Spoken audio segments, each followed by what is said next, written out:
All right, so I did a video last week where I talked about the NHL and where it stands in the big leagues, and I qualified it as one of the top four. And since then, it's been take Shannon to task on Major League Soccer, and I saw it in the comments, and I'm still seeing it. So here we go. The NFL's the big gun. We all know that. So I've got a lot of numbers on the board here. Let me dissect them. There's 32 teams that play 16 games. The season runs from September 6th till December 30th. So that is direct competition with the NHL for the most part because their season starts a month ahead. Founded in 1920, I put that up there because you know what? It's a long running league with a lot of tradition. And the NFL's kind of become a big deal. And I can remember when the Super Bowl was becoming the big deal. The first Super Bowl I watched was the Miami Dolphins and the I believe it was the Redskins that year. Really cheered for Dan Marino and lost. I learned pretty quick in that period of time not to cheer for the AFC teams. I was always cheering for the AFC teams. They bombed. It didn't matter whether it was Denver or Buffalo or any of them. So the NFL is the big dog, and when you look at it, their ratings, they get $7.2 billion in TV revenues, $13 billion altogether. They're number one in the ratings game. Nobody's near them in the ratings.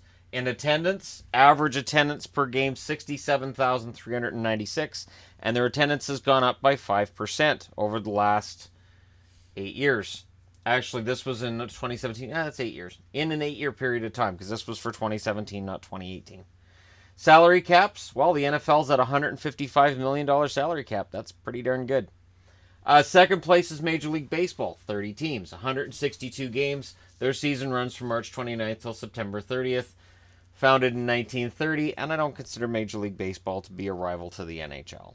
Because by the time Major League Baseball is running, half of the NHL teams are done for the year.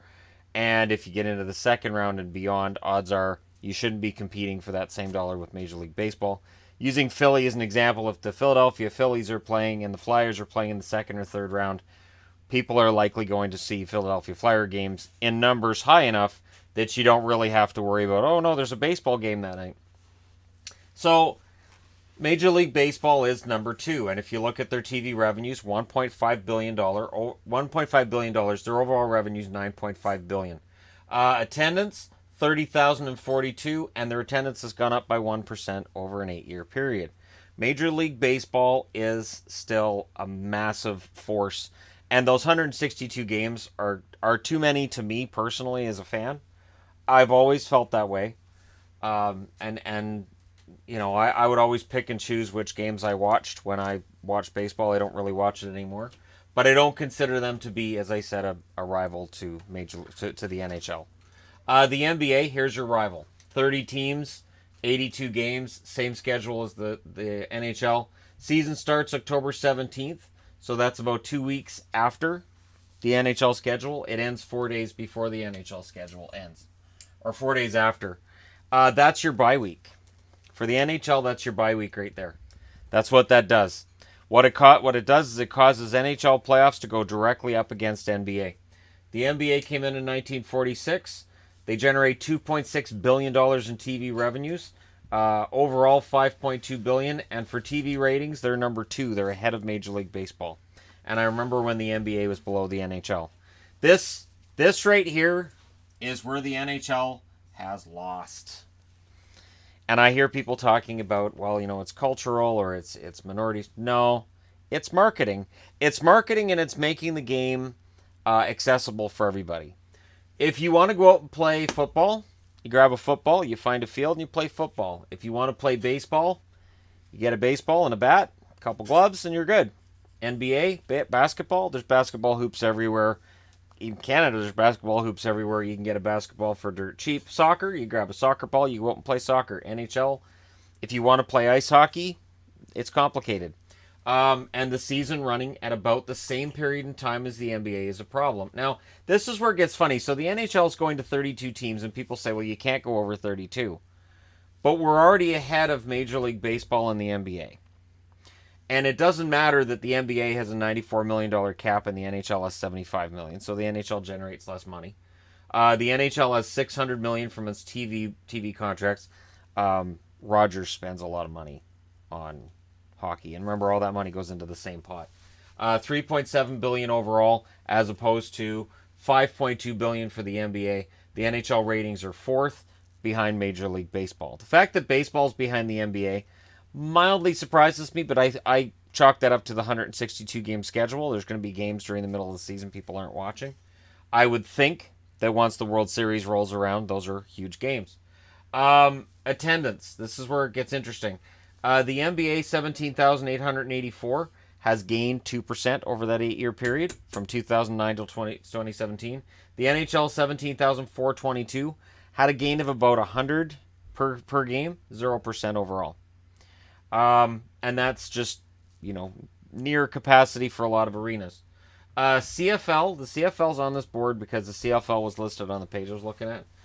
The Canadian Football League, 24,644 fans per game, a drop of 12%. The CFL is slowly dying, I believe.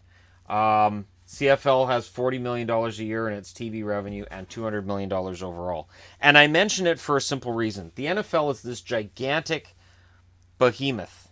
If the CFL ever were to fall into disrepair financially, and it's not in great shape for the most part, the NFL could come in, put in teams in probably Vancouver and Toronto. I think they would consider a team in Montreal. I don't know necessarily Montreal would get in right away. I know Toronto would, and Vancouver would get some consideration as well they'd want a West Coast team, which would put them up to 34 teams. Now, does anybody think the NFL can't support 34 teams? Because here's the weird part. That's 32 teams in the States. The NHL, that's 31 teams, including 7 in Canada. So they only have 24 in the States, meaning there is room for expansion in the States. There really is. And honestly, to get from here to here, I don't worry about Major League Soccer.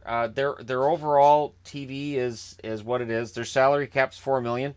I've got asterisks here because Major League Soccer, they don't report their revenues. It's not the same. It's a centralized league. Basically, you're paying for shares in a private company with Major League Soccer. Started in 1996. It's currently at 23 teams. They've announced 3 more. One coming. I think there's one coming up in 2019. 2 more coming up in 2020. Their plan is to get to 28 teams. And they have 34 games in a season. They have decent stats. Their attendance has gone up by 35% in 8 years. But their schedule runs from March 3rd to October 28th. So there's very, very little crossover between them and the NHL. Where the NHL's trying to get, okay? If you're Gary Bettman and you're NHL's Board of Governors, you're not worried about Major League Soccer. And for me, I've watched a soccer league crumble in the States before. And when I look at some of what Major League Soccer is doing right now, I kind of wonder if it's making some of the same mistakes. Remember, Pele played for the New York Cosmos. So, there was some good players in the old North American Soccer League as well. And I remember the Vancouver Whitecaps being all excited about them against the New York Cosmos. And then the league all of a sudden is just gone. So that's my one concern with Major League Soccer is the obsession with expanding so quickly. Starting out with 10 teams in 1996, and now they're going to be up to 28. And teams are trying to focus on getting local talent to fill out these teams a lot. They're bringing in some European talent. There's some more European guys coming in. Of course, up until a few years ago, there were a lot of star players that were going over to European leagues looking for more competition. The big difference between Major League Soccer and what it's up against and what these 4 leagues deal with is this is the only show in town for American football other than the CFL, which is a different game. CFL's 3 downs. It's a faster game. It's a wider field. You get a point for missing a field goal. It's a different game. Major League Baseball, all of the greatest baseball players in the world want to play Major League Baseball. The NBA, that is the top basketball association. The NHL is the top hockey league in the world. Major League Soccer is not on the level of European soccer leagues. And I don't think that's the point either in what I'm trying to say here. It's just the public perception is going to be one that if you want to watch your best soccer in the world, then you're going to flick on Premier League. And that's what's out there. Major League Soccer is taking a break for 8 days for the World Cup this summer. So they're doing what other leagues didn't necessarily do this year, and maybe they should have. At the same time, if the NHL had done, let's say, a 2-week break for the Olympics, let's just say for the 2018 Olympics, the NHL did a 2-week break, you'd be looking at a Stanley Cup being awarded potentially in early July. It's a lot of time, and it just increases the schedule. Or you're looking at squashing that schedule further together. And how many times did Penguins fans say, we're playing another back-to-back? Right. The schedule's already stacked enough as it is because of the bye weeks, and then you're going to add more time with the Olympics. It just doesn't work. I think the biggest problem the NHL has is they're up against this behemoth in the NBA. And, I understand that there's more minorities that watch NBA than watch NHL, and it's really hard to fight over that money. Fine, I have no problem with that. But the NHL had that revenue before. They had those ratings before. And you can get that back. The best way for the NHL to do this is more grassroots in the States. More money being put in by the NHL to have more rinks built. To have more kids playing hockey. And I discussed this in my podcast a few days ago. Which is TheHockeyGuy.podbean.com, or you can find it on iTunes as well. Basically this, you've got to make the NHL accessible to everybody because we want the best possible athletes playing the sport. And I could care less where they come from. I couldn't care less where they come from. That's not the point. If the Canucks ever win the Stanley Cup and all of the players are from Georgia and Washington State, and there's a couple of Finns and maybe a Russian, I'm fine with that. Doesn't really matter. This is the situation that the leagues find themselves in, and there are certain leagues competing for the same dollar. I think Major League Soccer, I think their number one rival, if you look at schedule, is Major League Baseball. The NFL, there's no rival for the NFL. The NFL have 16 games. I think where I was looking over schedules, and I think Major League Soccer and the NFL both have it figured out in this. They put all the teams together on the same day. So you're scheduling, you're going to have a lot of scoreboard watching between these two leagues. The NHL kind of has that with Hockey Night in Canada on Saturdays, but they have some wonky scheduling too. I think if the NHL had 2 hockey nights of the week, I know when I've talked about this before when I had my own league that I'd plan out. I actually had it planned out that there would be 82 games played, and that all 32 teams, I had 32 or 40 depending on the year, I'd have every team playing on the same night. So basically in the NHL there would be no such thing as an unbalanced schedule, or these guys are playing all these and then they get a week off. Everybody would play the same nights. I know the logistics to that are awful.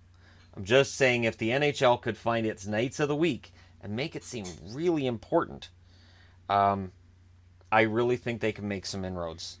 And they have to get a contract on a better network. The fact that it's not nationally carried is part of the reason why the NBA, Major League Baseball, and the NFL have this upper tier to themselves. Major League Soccer, they've got a sweet deal with ESPN, and I know people say ESPN is becoming less and less important every year. That's fine. I understand that there's more and more people watching sports online, and cable's kind of fallen off, which is fine. But at the same time, cable's still there for a reason, and it still does pay a lot of money to some of these leagues. And they're all competing for that same dollar.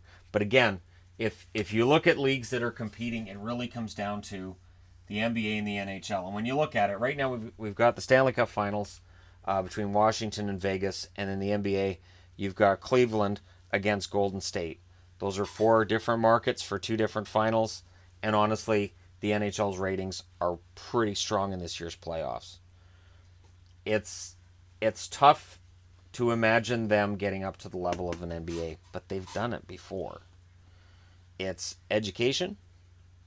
It is grassroots organizations, and it's part of the reason why you see teams in non-traditional markets. It's the very thing that fans rail against that is why we see the NHL continuing to push forward in those markets, because they can't retreat from these southern locations and have any hope of increasing their TV revenue with an American network, and they have no chance of making up any ground on the NBA. But you have to be able to make it so it's affordable. I've seen a lot of comments on the other video about how it is not affordable to play hockey, and I agree. You're looking at somebody, and people always say, "Why didn't you play hockey?" I couldn't afford to get into hockey.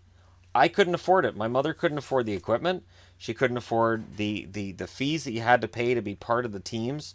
It was not cheap. And then you got to get to all the games, and there's a lot of early mornings and late nights. It is not easy to get into hockey. As I said, soccer, you just grab a soccer ball and go out on the field. It's not the same as being on a team, but it's easier to practice than an ice hockey situation is. I know there's rollerblades, but it's a little different too. Anyways, so there you go. My latest discussion on the challenge the NHL faces trying to move up. And again, I don't worry about these guys down here, because Major League Soccer, it's a strange setup. It is a very strange setup. Being one unified body at the top and then people buying into this private company. It's interesting, and depending on which books you read, either they're all losing money, except for LA and Seattle, I think is the other one, or they're all making money. And odds are they're all making money. They may very well not be reporting all of their revenues, because that way you can keep the salary cap down. And that's a fight that you have later. And as soccer gets bigger, and all of a sudden that luster comes off and the excitement, players are like, hey, we should get paid. If MLS moves into this range, these players are going to want to get paid the same as everybody else. And that's when the fight starts, and that's when you have lockouts. So there you go. Let me know your thoughts in the comments section below. Hit like and subscribe if you're browsing your way through. You just happened upon this video. And thank you guys so much for watching. I'll talk to you again soon.